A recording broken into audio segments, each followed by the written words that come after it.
नमस्कार बंधुगण, आपण मानंकु आमर एही चैनल को स्वागत।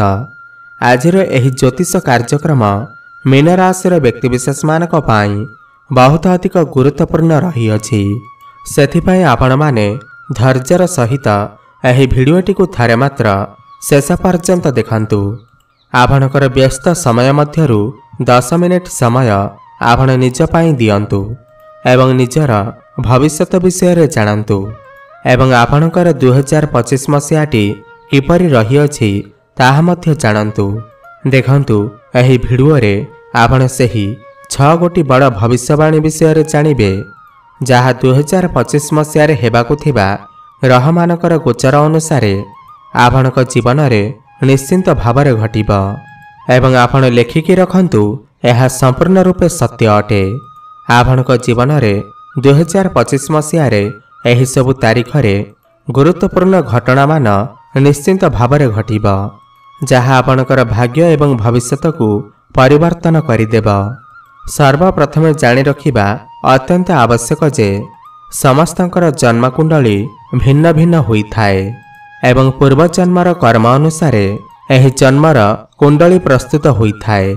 सेथिपाई आपणकर कुंडली अनुसार आपणकर जीवन रे जहा सब घटिबार थिबा ताहा निश्चिंत भावरे घटिबा, किंतु धर्मशास्त्र एवं ज्योतिष शास्त्र साहाय्य रे आपण आपणकर भविष्यत रे हेबाकु थिबा घटना विषय रे आगुरु जानि परिबे एवं प्रतिकार मध्य करी बड़ घटना को छोट मध्य करि परिबे।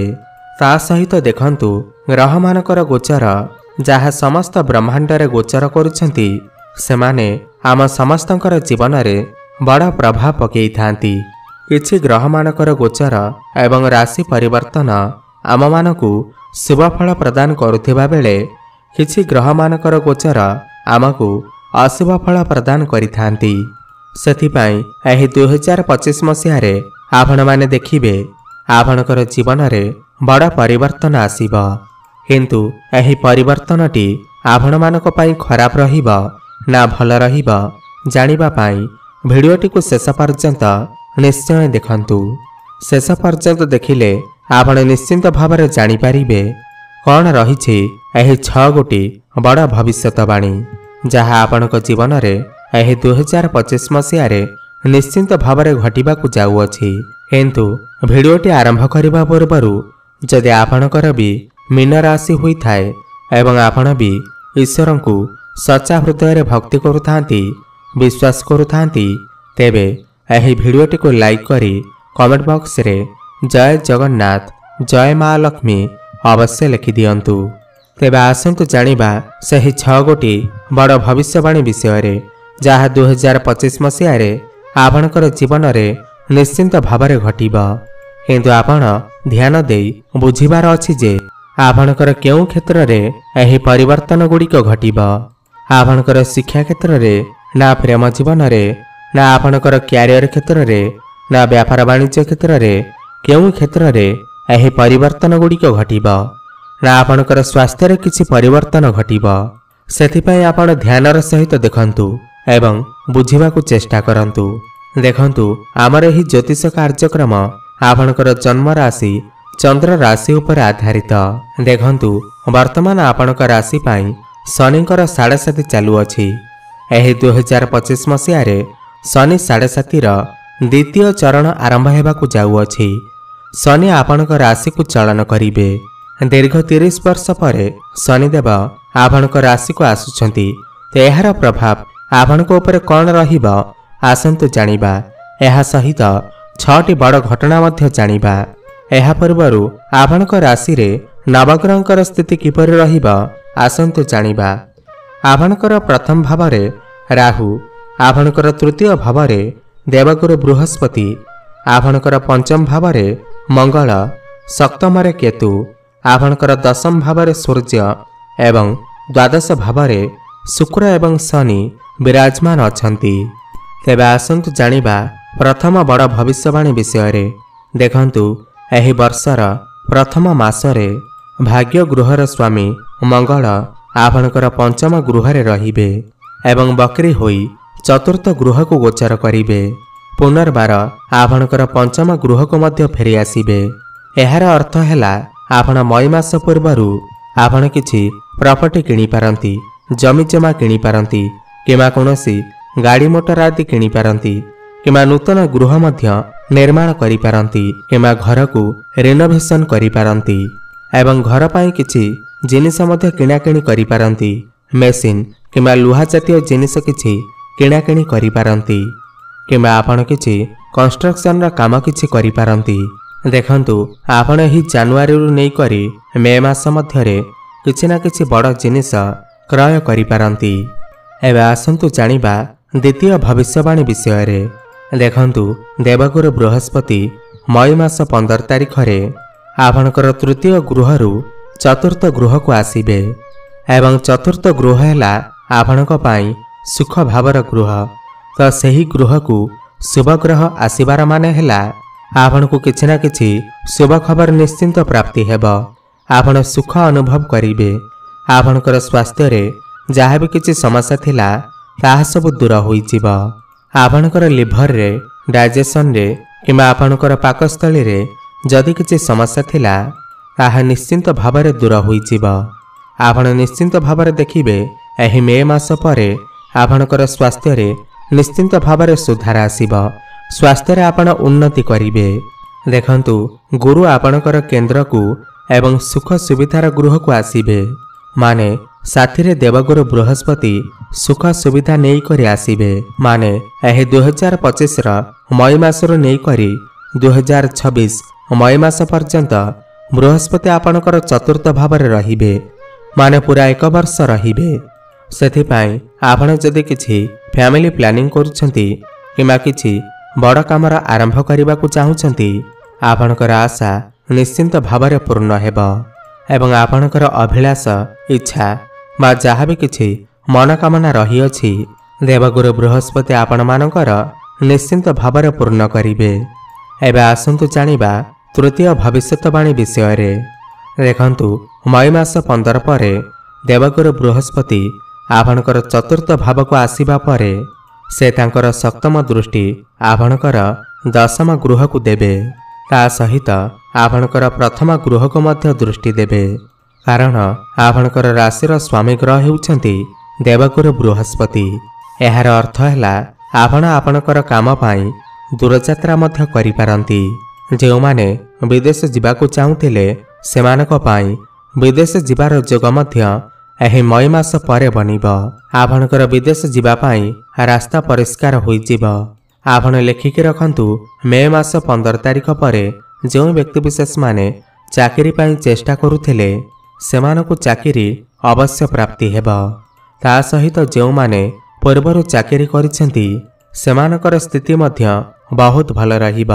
सेमानकर प्रमोशन होई पारे एवं दरमा बढ़िबा किंबा नुआ स्थान को ट्रांसफर हेबा एमिति जोग देखा जिबाकु लागिबो। आपण निश्चिंत देखिबे आपणकर कर्म क्षेत्र रे किछि ना किछि बड़ परिवर्तन आसीबो। काहेकि ना दशम घरर स्वामी दशम घर को देखिबे माने निजर गृह को दृष्टि देई आपणकु शुभाशुभ फल प्रदान करिवे। आपण चाकरी करुथांतु किंबा आपण व्यापार वाणिज्य करुथांतु एही मई मास 15 तारिख परे आपणकर इनकम रे वृद्धि आसीबो। आपण देखिबे जनवरी रु नै करी एप्रिल मास मध्यरे जेतिके आपणकर इनकम हेउथिला मई मास परे सेथिरे किछिटा वृद्धि देखिबाकु मिलिबो एवं एहा आपण लेखिके रखंतु जे एहा संपूर्ण रूप से सत्य अटे। एबे आसंतु जानिबा चतुर्थ भविष्यवाणी विषय रे एवं एही भविष्यवाणीटी आपण मानक पाई बहुत गुरुत्वपूर्ण रही अछि कारण दीर्घ 30 वर्ष परे शनि आपणकर राशि को आसीबे। तेणु करी आपणकर चिंता बढ़िब। आपणकर मन को संदेह आसीपारे एवं बहुत प्रकारर नेगेटिव चिंताधारा आपणक मुंड को आसीबो।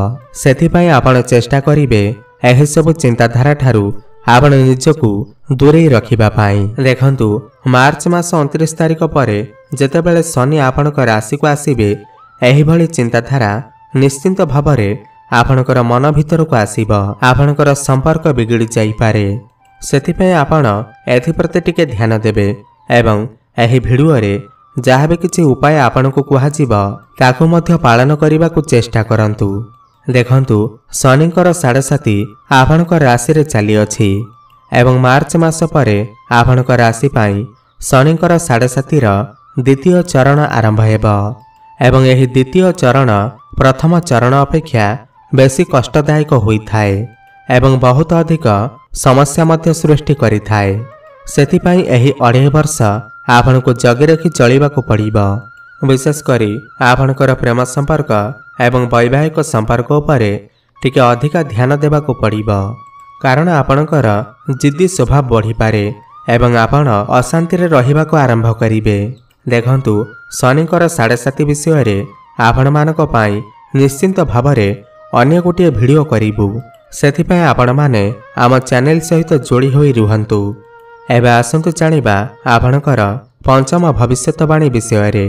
देखंतु राहु आपणकर मई मास 18 तारिख परे आपणकर प्रथम गुहरु बाहरी आपणकर द्वादश भाव को चलन करिवे। राहु एवं केतु उभय गोटे दिन रे राशि परिवर्तन करिवे एवं केतु मध्य आपणकर सप्तम भाव रे बाहरी जिवे। यार अर्थ हैला जो मानकर वैवाहिक जीवन रे दाम्पत्य जीवन रे किछि समस्या चालुथिला ताहा एबे दूर होई जिवो। देखंतु केतु आपणकर विवाह गृह रे थिबा हेतु आपणकर संपर्क रे बहुत गुड़े समस्या देखा देउथिला किंतु मे मास 18 तारिख परे आपणकर संपर्क रे परिवर्तन आसीबो। सेथिपाई मई मास 18 तारिख पर्यंत आपण आपणकर संपर्क उपरे टिके ध्यान देबार अछि। मे मास 18 तारिख परे पति पत्नी मध्यरे बुझामणा ठीक रहिबो, तालमेल ठीक रहिबो, आपणक भितरे प्रेम बढ़िबो एवं जो मानकर विवाह होई पारु नथिला सेमानकर विवाह मध्य होई जिवो। घरकू विवाह प्रस्ताव मान आसीबो। मे मास 18 तारिख परे आपणकर विवाह हेबार बहुत अधिक संभावना रही अछि। एबे आसंतु जानिबा शेष एवं षष्ठ भविष्यवाणी विषय रे। देखंतु एही 2025 मसिया रे आपणकर द्वादश गृह रे सबुठार बड़ परिवर्तन हेबो। व्यापार वाणिज्य करुथिबा लोक माने सेमानकर व्यवसाय रे बड़ परिवर्तन आनिबे। निजर व्यवसाय को आगो को बढ़ाइबा पाई अधिक प्रयास मध्य करिवे एवं मे मास 18 तारिख परे आपणकर विदेश जीवार जोग मध्य बनिबो। भ्रमण सुख आपणको प्राप्ति हेबो कारण गुरुंकर दृष्टि आपणकर द्वादश घर उपर को रहुअछि जहा फलरे आपणकर इनकम मध्य बढ़िबो एवं आपणकर खर्च मध्य बढ़ी पारे। सेथिपाई आपणको टिके ध्यान देबार अछि। सबु परे भी आपणकर राशि रे शनिंकर 7.5 रो द्वितीय चरण चालू अछि। तेणु करी एही मार्च मास 29 तारिख रु नै करी आगामी 2.5 वर्ष पर्यंत आपणको टिके समस्त क्षेत्र रे सतर्कतार सहित चलिबाको पड़िबो। एबे आसंतु जानिबा किछि सहज एवं सरल प्रतिकार विषय रे जहा आपण करिबा अत्यंत आवश्यक अटे। विशेष भावरे एही 2.5 वर्ष पर्यंत आपण निश्चिंत भावरे करंतु। आपण प्रत्येक दिन संध्या रे माने सूर्यास्त परे शनिंकर बीज मंत्र जप अवश्य करंतु एवं हनुमान चालीसार नित्य पाठ करंतु। शुभफल प्राप्ति हेबो एवं प्रत्येक दिन सूर्य को जलार्घ्य अर्पण करंतु एवं गुरुवार दिन कदली गछ मूलरे हलदी पानी अर्पण करंतु। शुभफल प्राप्ति हेबो। आपणकर भाग्य रे उन्नति आसी।